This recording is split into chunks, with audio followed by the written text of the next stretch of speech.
American Frontier, 1883. She had already lost so much to that land. Her husband, taken by the quiet rot of debt and disappointment. Their baby girl, buried before she ever learned to walk. And piece by piece, the strength she once carried in her back and in her heart. After 29 years of blood and seasons and silence, the land had taken everything worth having, yet it was the only thing she still had left.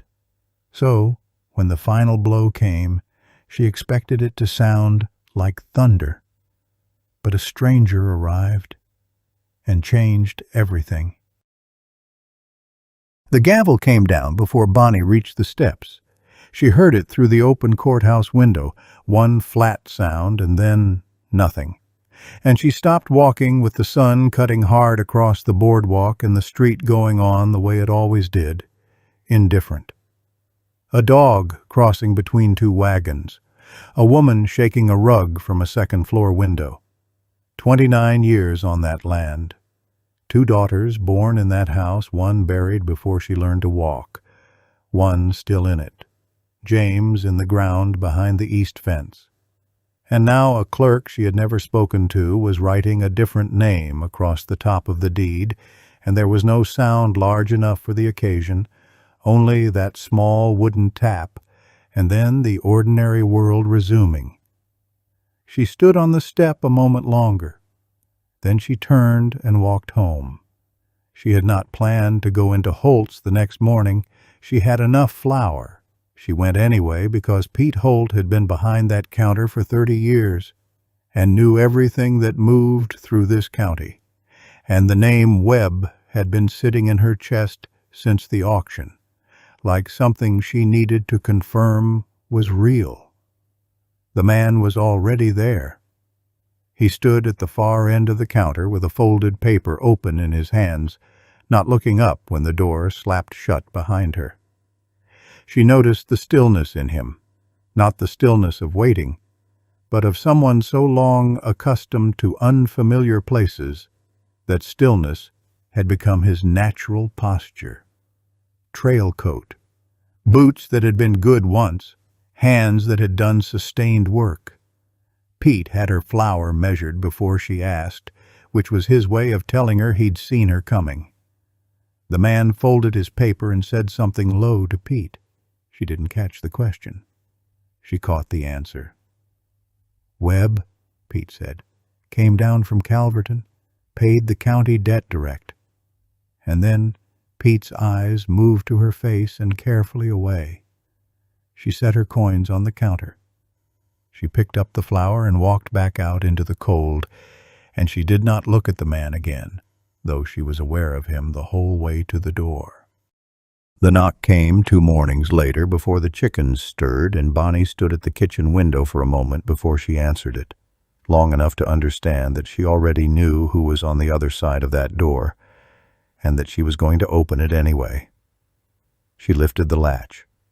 He stood on the step with his hat in both hands, not filling the frame, not braced against it, just standing in it the way a person stands when they've made a decision and aren't asking anyone to approve it. The same man from Holt's. Up close he was younger than she'd thought, tired in a way that had nothing to do with the road. He said he had business concerning her land, quietly, with the cadence of a man who had rehearsed the first sentence and was less certain about what came after. She stepped back. He came in. The stove had been going since before light. A pot of beans on the back burner, the whole kitchen holding the heat the way thick walls hold it. He didn't sit until she pulled out a chair, and she set 2 cups down and settled across from him. He looked at the table between them. Then he said the debt against the land had been cleared. The deed had been filed that morning, her name on it, nothing owed. She put both hands around her cup. Out in the yard, a hen was making noise about something, then stopped. She looked at him and waited. He turned his cup once on the wood, a slow half-rotation, the gesture of a man choosing a door. Then he set it down and looked at her directly. His father's name was Daniel Webb, he said. The same name that was on the paper James had signed 30 years ago, the paper that had started all of it. His father had died 4 months back, long enough for a will to be settled and an accounting to be made. The stove ticked. A board in the wall settled with the morning warming. She had known that name the way you know the name of a particular kind of weather, not by its sound but by everything that came after it. Daniel Webb had ridden through this county on a good horse with a ledger and a firm handshake, and James had trusted him. And the lean that came out of that trust had spent the next 2 decades eating at everything James built, quietly, the way certain things eat. James, in his last years, wound inward, not bitter, though that would have been easier to witness, but simply smaller, as if the man he had meant to become had been repossessed along with the cattle. The man across the table had the same jaw. She could see it now that she was looking. She didn't tell him to leave.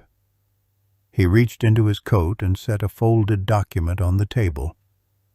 County seal, her name at the top. He placed it and put both hands back on his thighs and looked at her steadily. Not asking for anything, not performing anything. She didn't pick it up. He stood. He said the county office would confirm the recording if she wanted to verify it before she trusted a piece of paper a stranger had brought to her kitchen, and that he understood if she did. He moved toward the door.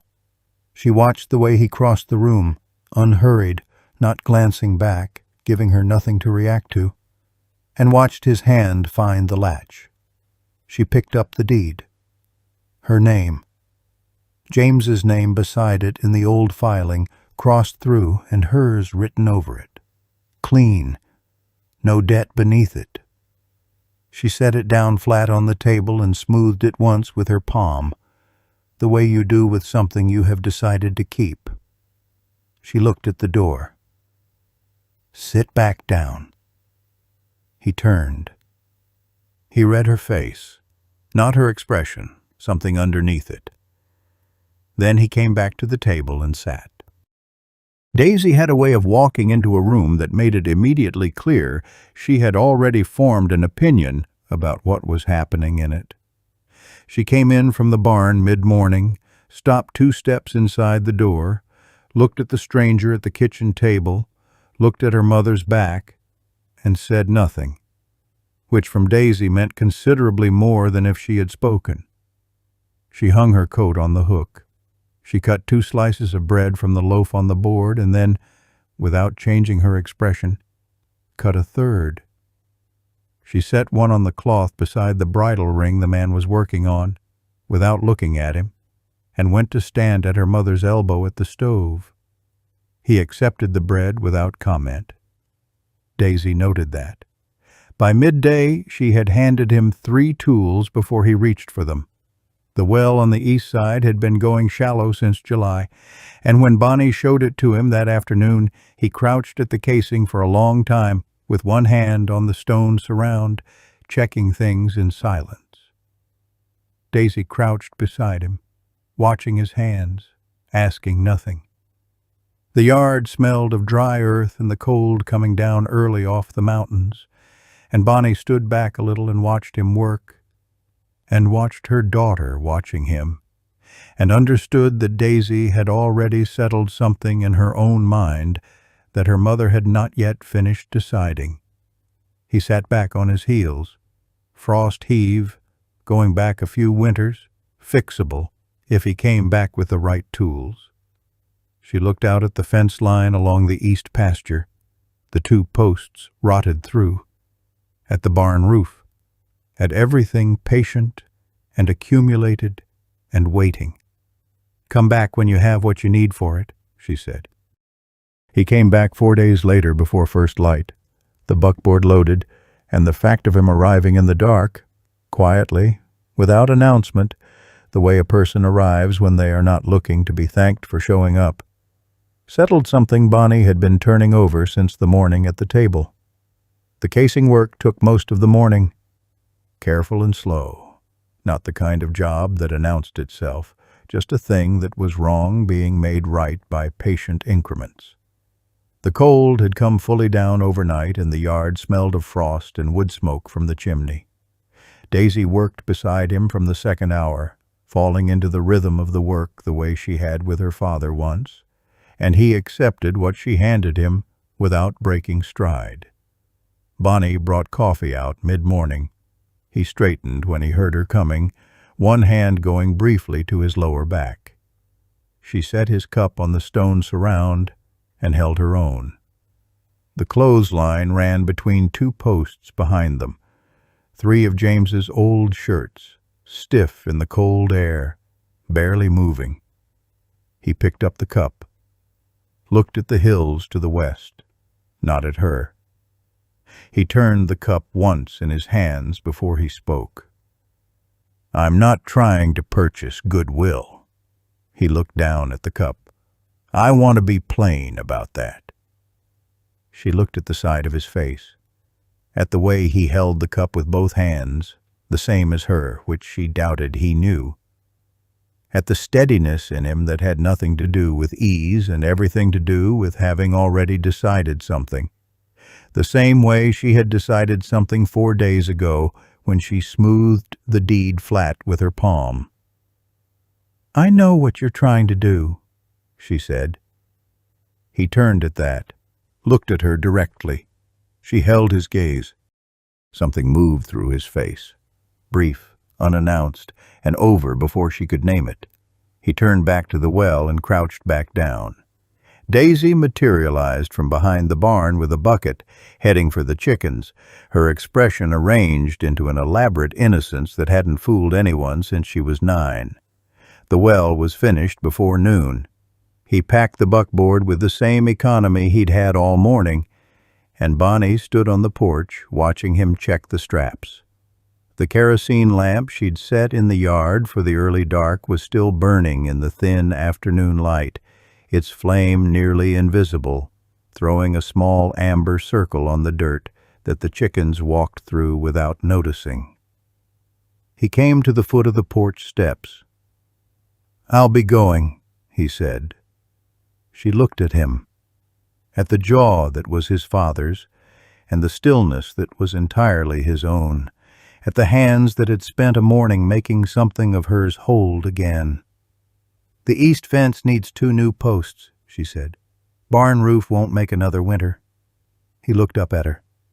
He put his hat on.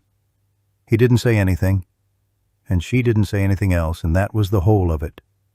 He climbed up and turned the horse toward the road, and the dust lifted slow and pale behind the wheels, hanging in the cold, still air, before it began to settle.